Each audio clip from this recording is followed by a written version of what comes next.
Ladies and gentlemen, Columbia takes pride in inaugurating tonight a new series of programs dedicated to you and to the magic of radio, the Columbia Workshop. We shall attempt to produce the play, giving it every advantage of radio technique.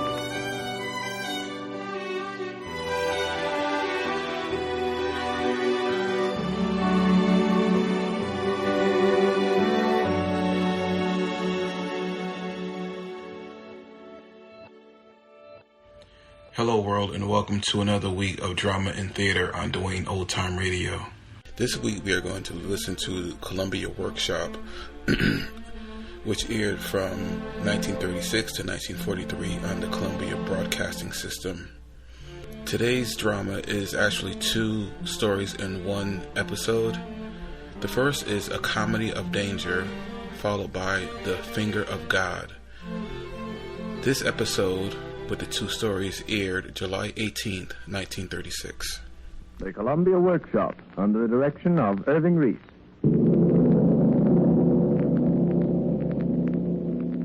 Ladies and gentlemen, Columbia takes pride in inaugurating tonight a new series of programs dedicated to you and to the magic of radio, the Columbia Workshop. The Columbia Workshop believes in radio, in its past accomplishments, and in its promise for the future. Radio has reduced the area of the world to a split second of time for the transmission of human thought and feeling through man's literature, his music, his spoken word. In the 5 centuries that bridge the years since Gutenberg invented movable type and gave the world the store of man's knowledge through the printed word, no discovery has promised greater potentialities for shaping the world's culture than the slim, swift path of the electric wave. With the speed of light, it cuts through the barriers of boundary, class, race, and distance. While these words, electrically amplified 100 trillion times from the microphone to the transmitters which hurl them on the air, are being sent to you on broadcast bands, 100 other bands in the radio spectrum are busily engaged performing useful functions for man. At this second, somewhere 20,000 feet above the Earth's surface, giant aerial transport planes are winging their way above clouds through night and fog, following the straight, invisible electric path of the radio beam signal, which guides them unerringly to their destination.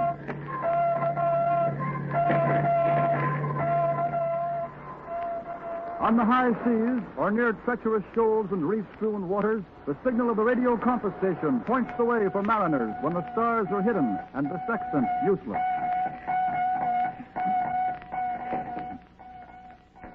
In hospitals throughout the world, electrical surgery and shortwave artificial fever machines, radio's contribution to medicine are helping scientists in their onslaught against disease and pain.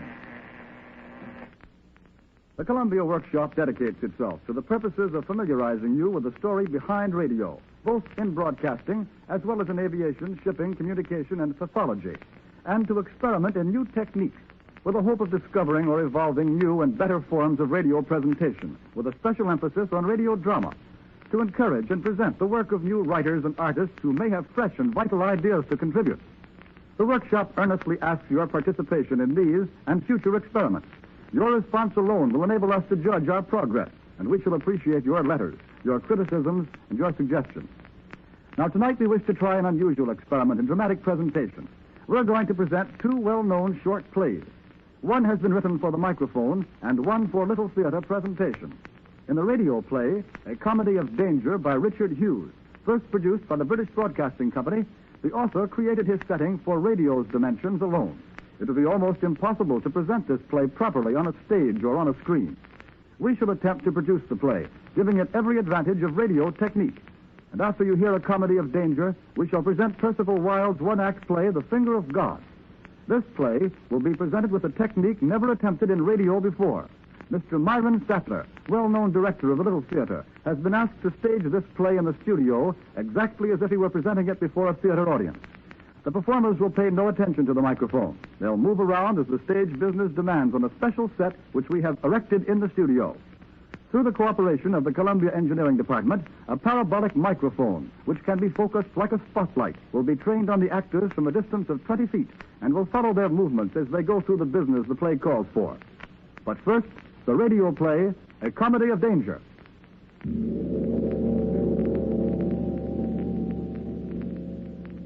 A gallery in a Welsh coal mine, 1,000 feet below the surface of the earth. The lights have gone out. What's happened? Where are you? Here. Where? I can't find you. Here. I'm holding my hand out. I can't find you. What? Right here. Oh, what's that? It's all right. It's only me. Oh, you did frighten me. Touching me suddenly like that. I'd no idea you were so close. Catch hold of my hand. Whatever happens, we mustn't lose each other. That's better. But the lights, why have they gone out? I don't know. I suppose something's gone wrong with the dynamo. They'll turn them up again in a minute. Oh, Jack, I hate the dark. Cheer up, darling. It'll be all right in a minute or two. So frightfully dark down here. No wonder. There must be nearly 1,000 feet of rock between us and the daylight. Not surprising it's a bit dusky. I didn't know there could be such utter blackness as this ever. It's so dark, it's as if there was never such a thing as light anywhere. Oh, Jack, it's like being blind. They'll turn the lights up again soon. I wish we'd never come down to this beastly mine. I knew something would go wrong. It'll be all right, dear. It's only the lights. Where are the others? Oh, we're just on ahead, not far. Suppose we get lost. We can't get lost, Mary, darling. The others will stand still, too, till the lights go up, and then we can easily overtake them. We've only got to wait patiently. I wish you hadn't wanted to drop behind the others. Oh, Jack, I'm afraid of the dark. My mistake. Buck up, Mary, old girl. It'll soon be over. Listen. There's someone coming. All the incompetent idiots. Turning the lights off just when the party of visitors were seeing the place. Oh, it's Mr. Bax. Hello? Hello, who's there? Of all the stupid, meddlesome idiots that I ever saw. Oh, Mr. Bax, what's happened? Is it all right? It is all right indeed. Leaving us suddenly in the dark like this. But there has been an accident. Oh, goodness knows I'd expect anything of a country like Wales. Wretched, incompetent. Their houses are full of cockroaches. Well, I suppose the only thing to do is to sit and wait for the lights to go up again. There's no danger. Is there? No danger, young lady, but it's dead unpleasant. Oh, I don't know. I'm beginning to think it's rather fun. Well, if you can find any fun in breaking your shins in the dark... Why don't you call it fun? Being in a mine disaster? But this isn't a disaster. It's only the lights. No, of course it is. You don't think it would be fun if it were a real disaster, do you? But the lights going out might have made a disaster. And think how thrilling it's going to be to talk about it afterwards. I say, Jack. Yes? Let's pretend it's serious. What do you mean? Well, let's pretend it's a real disaster. And we're cooped up here forever, and we'll never be able to get out. Don't joke about it. Oh, no. There's no real danger, is there? Let's get all the thrills we can. With all the morbid ideas. Young people nowadays... I'm not thrilled. Let's pretend the roof's falling in, and they can't get at us. All right. Baby, you are. Here we are, my dear, buried alive. Oh, Jack. Alas, they will never find us. Oh, Jack. Well, I'm so frightened. what's that? About the roof having fallen in. But it hasn't. It's only pretend. Yes, but when I pretend, it seems so real. Well, then don't pretend. But I want to pretend. I want to be frightened. Only hold my hand tight, won't you? Go on. We shall suffocate or starve or both, my dear, in each other's arms. Oh, Jack. Even death shall not part us. Oh, Jack, don't. It's too awful. Our poor young lives cut so short. Oh, don't. There'll be articles in all the newspapers. I wish I could read them. Well, you can't have your funeral and watch it, young lady. Oh, this is fun. I wouldn't miss it for anything. Jack! Quiet. Let's go. You're proud me. Leave go of it. Jack! Scream. Oh, Jack!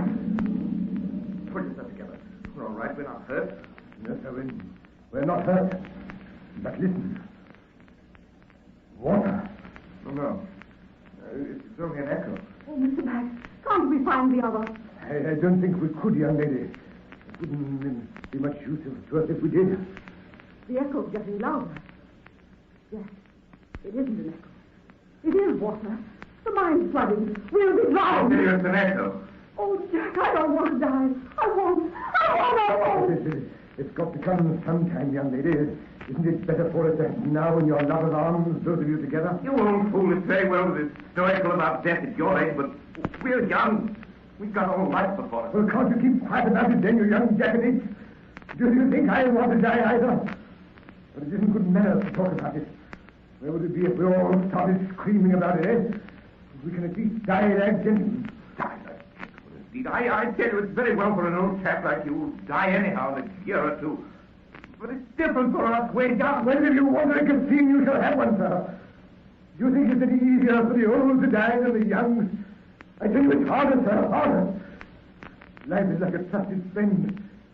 Grows more precious as the years go by. Oh, what's your life worth to the world? Who's dependent on you? What good are you to anyone? Well, what good are you, young man? One person is dependent on me anyway. You mean that you're loved by this young lady?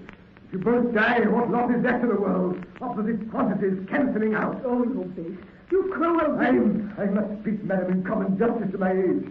Since that young cub has started the subject, the old all is being treated with her unwillingness to die. Look here, instead of talking like this, let's do something. Let's make some sort of an attempt to escape. What do you propose to do, young man? Why, look for some way out. We can't stay here and drown like rats in a cage. Oh, the dark. I do hate the dark. I think I could go more easily if I could see light. Just once before it happens. It's coming closer. Listen. Yes. It would be honest in another 5 minutes. Pray heaven, let's finish this off quickly. Oh, think of dying somewhere out in the open, in the sunlight. Me able to see you, and you able to see me. What bliss that would be. It's strange. How little chaps wonder what will happen to them after death. One hardly thinks about it. Yet I don't know. How thrilled we should be if we met a chap who really knew. In 5 minutes, we're going to know ourselves. All three of us. I've always wanted to travel. Now I'm going to. Oh, Jack, my poor dear. You know, I'm beginning to feel as excited about it as a child going to the seaside for the first time. Aren't you? Jack, how queer you are. I never looked at it like that. Well, I wasn't in any hurry to die, but now it's coming. I feel sort of proud of myself, as if it was a wonderful thing to manage to pull off. Oh, Jack, There's only one thing I'm sorry about. What is it? My work. If it wasn't for that, I'd go to death without carrying a tuppenny damn. I'd die just for the fun of the thing, to see what it felt like.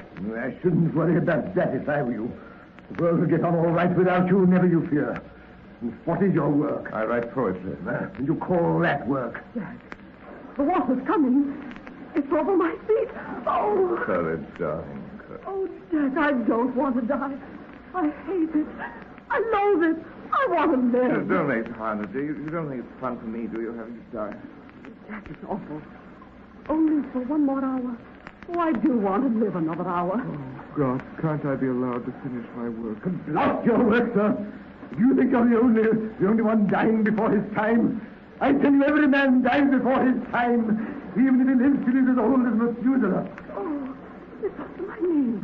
Don't touch at me like that, Mary. It won't do any good. For the water, the current's washing me away. Hold tight, then. Got too tight. Oh, if I could only see you. Just think of all the things I meant to do. Oh, shut up about the things you'd meant to do, you young cub. Will you realize we're all in the same boat, and it's as hard for me to die as it is for you? Or worse, my dad, 1,000 times worse. You hoary old sinner, can't you prepare to get out of the world instead of cursing at me? Oh, Jack, let's pray. Pray if you like, Mary, I can't. Oh, Jack, don't! I can't die. I'm an old man, I won't. Oh, hold yourself in, you old coward. Oh, Mr. Bax, I'm quite calm now. I don't mind dying. Nor do I. Not so close. Help me! Help me! Help! Help! It's no good, Mr. Bax. No one can possibly hear us. The only thing is to keep calm. It won't be long now. Help! Help! Help! What's that? Help! Help! Shut up! We ought to listen. It's up to my waist, Jack. My God, I want Captain. We're here! Find her alone! They'll find our bodies. That's all. They'll find us if they're quick enough. Find her alone! Still! That's right! They can't be quick enough. Besides, I don't want them to find me. Help! Be quick, you fools! Quick, we're drowning! Oh, why can't you behave sensibly? Jack, darling, I'll never leave you. How do you know they let you stay with him, you little fool? What do you know of death? Death means nothing. Not even a breath of the wind or a mere drop of the rain. Not even a dead ghost dragging its chains on the staircase. It's up to my chin. Help me. Let me lift you in my arms, darling. Then when it gets up to my chin, we'll die together. Tell me, it isn't true what he's been saying. No, darling. Of course it's not true. Hurry up, you ghost! You blockheads! Smash your way in! We're drowning, I tell you! Drowning! Quick! Jack, dear. They must be nearly through. Oh, this suspense! How much longer before we know that we're going to live or die? I don't care which, but I do want to know! Look! There's a light! A hole in the roof! Quick! They're through! Quick! Below there! Catch on to the rope! Quick!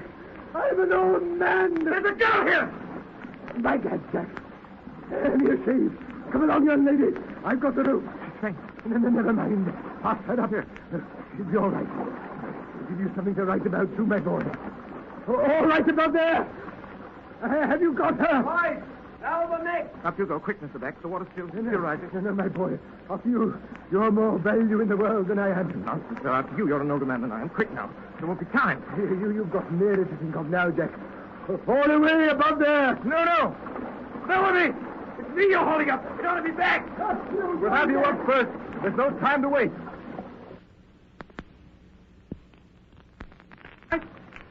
Lower away again. Below there. Hey, back! Catch hold! Have you got it? Hard! Back! God. He's gone.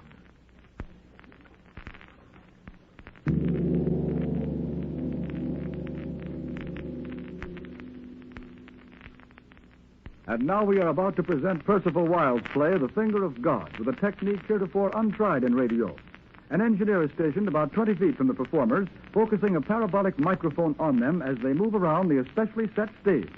This will allow them an unrestricted movement, which ordinarily cannot be done in present radio production. Percival Wilde's The Finger of God.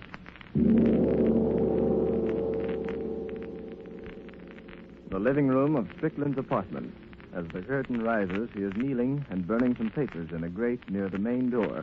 Benson, his valet, is packing a suitcase which lies open on the writing desk. Benson, Yes, sir? close the window. It's cold. Yes, sir.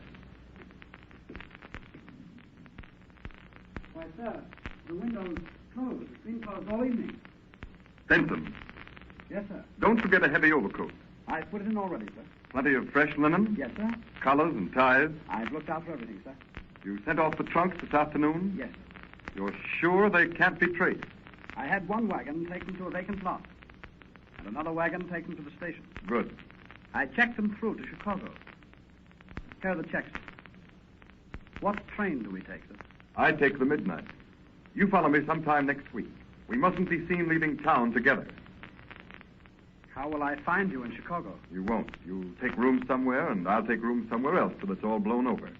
When I want you, I'll put an ad in the Tribune. You don't know when that will be, sir. As soon as I think it's safe. Maybe 2 weeks, it's maybe a couple of months. But you'll stay in Chicago till you hear from me one way or the other. You understand? Yes, sir. Have you plenty of money? Not enough to last a couple of months. Well, how much do you want? 500 or 600. Wait a minute. I left that much in my bureau drawer. Oh, Mr. Strickland. Yes? It's the midnight train for Chicago, isn't it? Yes.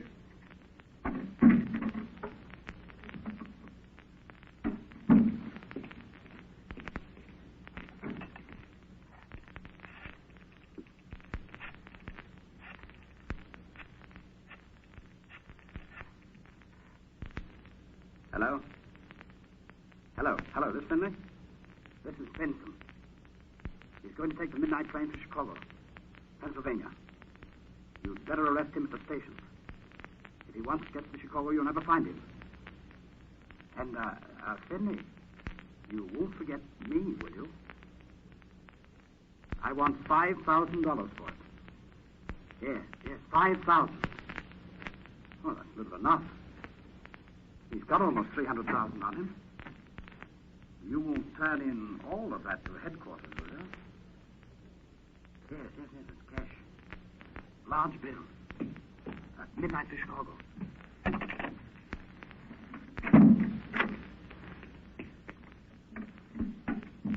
your money, Benson. Thank you, sir. Shall I go now? No, wait a minute.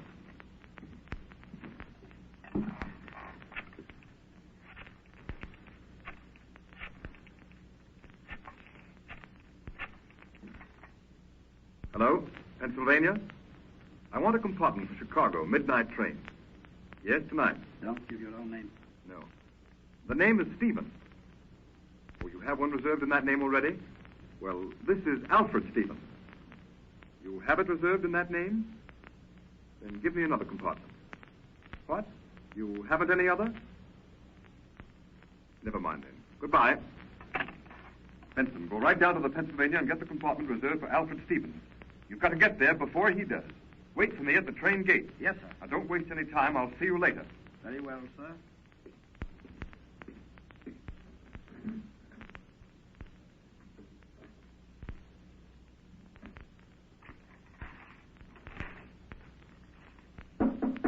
Who's there?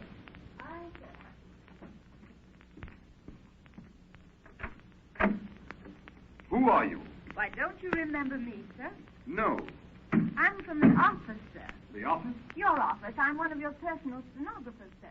Oh, I suppose I didn't recognize you on account of the hat. Well, what do you want? There were some letters which came late this afternoon. You're bothering me with them now. I've got no time for that. You'd better go. I thought you'd want to see these letters. Plenty of time tomorrow. But you won't be here tomorrow, will you? Won't be here? What do you mean? You're taking the train to Chicago tonight. Well, how did you know? Taking a train to Chicago? Of course not. What put that into your head? Why, you told me, sir. I told you? You said so this afternoon. I didn't see you this afternoon. No, sir. Then I found this timetable. Where did you find it? On your desk, sir. On my desk. Yes, sir. You're lying. Mr. Strickland. That timetable never reached my desk. I lost it between the railroad station and my office. Did you, sir? But it's the same timetable you see. You checked the midnight train. I reserved a compartment for you. You reserved a compartment? I knew you'd forget it. You have your head so full of other things. So I telephoned as soon as you left the office. I suppose you made the reservation in my own name? No, sir. I thought you'd prefer some other name. You didn't want your trip to be known. No, I didn't. What name did you give? Stevens, sir. Stevens? Alfred Stevens. What made you choose that name? I don't know, sir. You don't know? No, sir. It was just the first name that popped into my head. I said Stevens, and when the clerk asked for the first name, I said Alfred. Have you ever known anybody of that name? No, sir. You're sure you never knew anybody of that name? How can I be sure? I may have. I don't remember it. How old are you? You're not 20, are you? You think so? And I'm 47. It was more than 25 years ago. You couldn't have known. No, sir. What is your name? Does it matter? You didn't recognize my face a few minutes ago. My name can't mean much to you. I'm just one of the office force. I'm the girl who answers when you push the buttons 3 times. These are the letters I brought with me. Well, what are they about? Well, this one's from a woman who wants to invest some money. How much? Only $1,000. Why didn't you turn it over to the clerk? The savings of a lifetime, she says. Well, what of it? Well, she wrote that she had confidence in you. She says she wants you to invest it for her yourself. You shouldn't have bothered me with that. Did she enclose the money? Yes, a certified check. Well, write her that... Oh, you know what to write. That I'll give the matter my own attention. Yes, sir.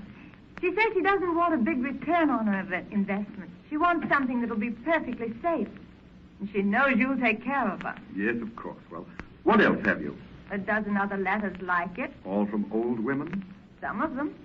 Why did you bring them here? Every one of these letters asks you to do the investing yourself. Oh.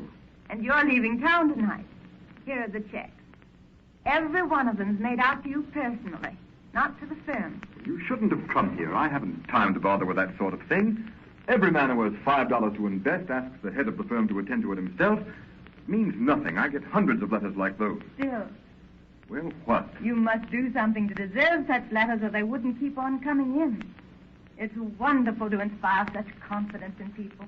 Do you really think so? Oh, it's more than wonderful. It's magnificent. These people don't know you from Adam. Not 1 in 100 has seen you. But they've all heard of you. And what's even more real than you is your reputation. Something in which they rest their absolute confidence. So you think there are few honest men? No, there are many of them. But there's something about you that's different. Something in the tone of your voice and the way you shake hands. Something in the look of your eye that's reassuring. Oh, there's never a doubt, never a question about you. It's splendid, simply splendid. What a satisfaction it must be to you to walk along the street and know that everyone you meet must say to himself, there goes an honest man. It's been an inspiration to me. To you? Oh, I know you don't remember who I am.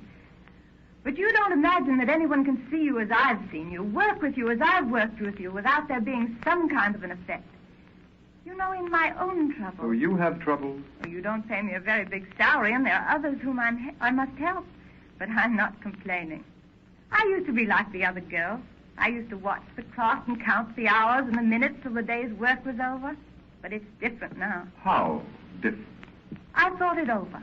Made up my mind that it wasn't right to count the minutes you worked for an honest man. Are you sure I'm an honest man? Don't you know it yourself, Mr. Strickland? You remember a few minutes ago you spoke the name of Alfred Stevens? Yes. Suppose I told you there once was an Alfred Stevens. Suppose I told you that Stevens, whom I knew, stole money. Stole it when there was no excuse for it, when he didn't need it. His people had plenty, and they gave him plenty. But the chance came, and he couldn't resist the temptation. He was 18 years old then. He didn't even know what to do with the money when he had stolen it. They caught him in less than 24 hours. It was almost funny. He was punished. He served a year in jail. And what a year. His folks wouldn't do a thing for him. They said such a thing had never happened in their family. He told his family that he never wanted to see them again. He changed his name so they couldn't find him. He left his hometown. He came here. And he's been honest ever since. Ever since. For 28 years. It was hard at times, terribly hard. He managed to live. It wasn't pleasant living. It wasn't even decent living, but he stayed alive. I don't like to think of what he did to stay alive. He thought the year in jail was terrible. The first year he was free was worse. He'd never been hungry in jail. Then his chance came. Yes, it was a chance. He found a purse in the gutter, and he returned it to the owner before he made up his mind whether to keep it or not. The man who owned the purse gave him a job. Then they said he was a hard worker, and they promoted him. They made him manager. They gave him more chances to steal. But there were so many men watching him, so many men anxious for him to make a slip so that they might climb over him, that he didn't dare. And then? Well, the rest was easy. Nothing succeeds like a good reputation. And he didn't steal because he knew they'd catch him. But he wasn't honest at bottom. The rotten streak was still there. After 28 years, things began to be bad. He speculated, lost all his money, and made up his mind to take other money that wasn't his. It was wrong. It was the work of a lifetime gone. But it was the rottenness in him coming to the surface. It was the thief he thought dead coming to life again. What a pity. He'd been honest so long, he'd made other people think he was honest. Was he wrong, Mr. Strickland? Stevens, please. Look, I don't know what sent you, who sent you, but you've come here tonight as I'm running away. Well, you're too late. You can't stop me. Not even the finger of God himself could stop me. I've gone too far.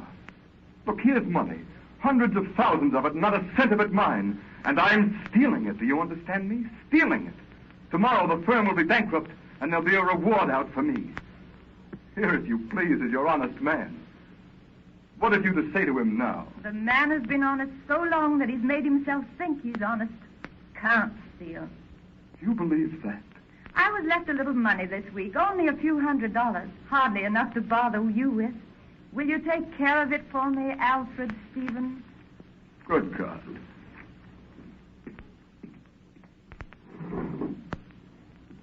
What a beautiful night.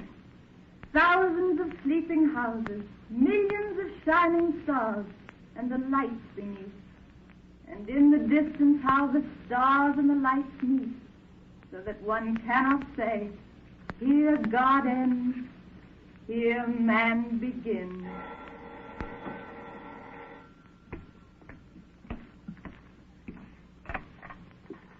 Yes? You're afraid I'm going to miss the train? Well, I am going to miss it. I'm going to stay here and face the music. I'm an honest man, do you hear me? I'm an honest man. There. Did you hear what I told him? Did you hear what I... Why, where are you? Where are you? Why, she's gone. She was never here at all. Columbia Workshop has presented as its first program a demonstration of radio and stage technique. Will you write and tell us how you liked the demonstrations and whether or not the illusion in the stage play had any advantages or disadvantages over the radio presentation? The Columbia Workshop's presentation was conceived and directed by Irving Reese. This is the Columbia Broadcasting System.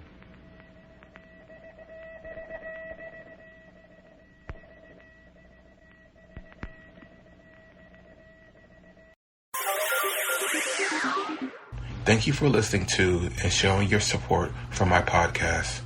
If you would like to receive notifications of when new episodes are posted, please subscribe to my channel. Subscriptions are 100% free, and they really help me get an idea of how I'm doing. You can also go to my website where you can listen to all of my podcasts for free, and you can also download episodes for free. The website is otr.duane.media. There is also donation information on there if you want to show your support or become a patron. You can email me at info@otr.duane.media. I'm also on Instagram at duane.otr. Well, hope you enjoyed, and until next time, stay safe, wish you well, and as always, peace.